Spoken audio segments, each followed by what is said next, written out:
I need to tell you about a court decision that just came down that has completely upended one of the most famous murder trials in recent American history.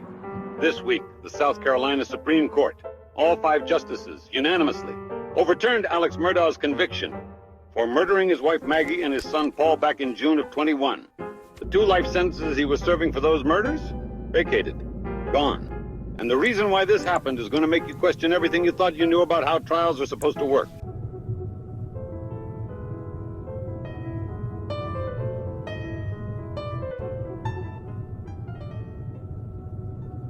So let me set the stage for you. When the Supreme Court issued this ruling, they used language that you almost never see in legal documents. They wrote that the county clerk, a woman named Becky Hill, quote, placed her fingers on the scales of justice, thereby denying Murdaugh his right to a fair trial by an impartial jury. Now, when a court uses that kind of language, you know something went seriously wrong. The justices were saying that the trial wasn't just flawed, it was fundamentally broken from the inside. And here's what makes this so unusual. The problem wasn't with the evidence. It wasn't with the lawyers. It wasn't even with the judge, really. The problem was with the person who was supposed to be a neutral administrator, the clerk of court. Becky Hill was assigned to oversee the evidence and manage the jury. But according to the Supreme Court, she did something wrong. She influenced, she manipulated, and she had a reason for doing it. Now, here's where this gets really disturbing. On the day Alex Murdaugh took the stand to testify in his own defense, Becky Hill made comments to the jurors. She told them things like, this is an important day, and this is an epic day. And then, and this is the part that really crosses the line, she told them to watch Murdaugh's body language. You see, a clerk isn't supposed to say anything like that. A clerk's job is administrative. But Hill was essentially coaching the jury on how to view the defendant.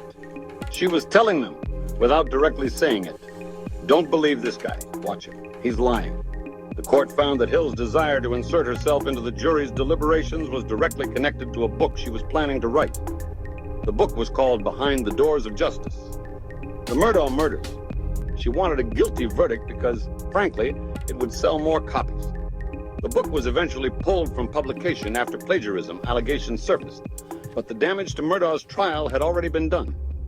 Hill herself was arrested in May 2025 and ended up pleading guilty to obstruction of justice and perjury, specifically for lying about showing a reporter sealed photos from the trial. She got probation, but the Supreme Court called her conduct breathtaking and disgraceful and said it was unprecedented in South Carolina.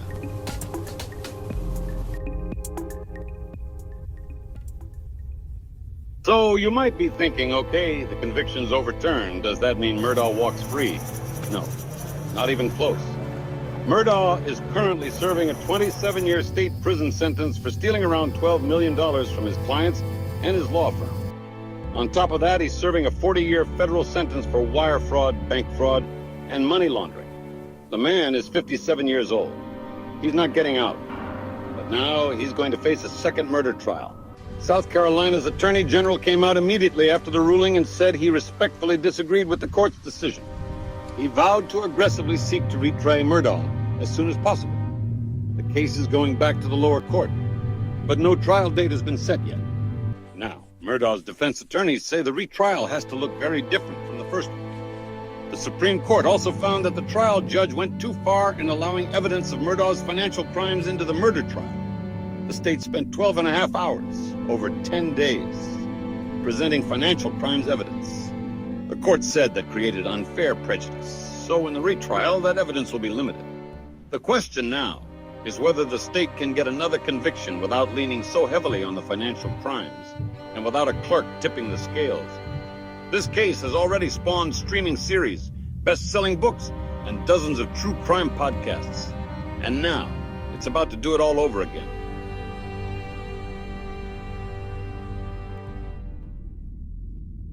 So that's where we are.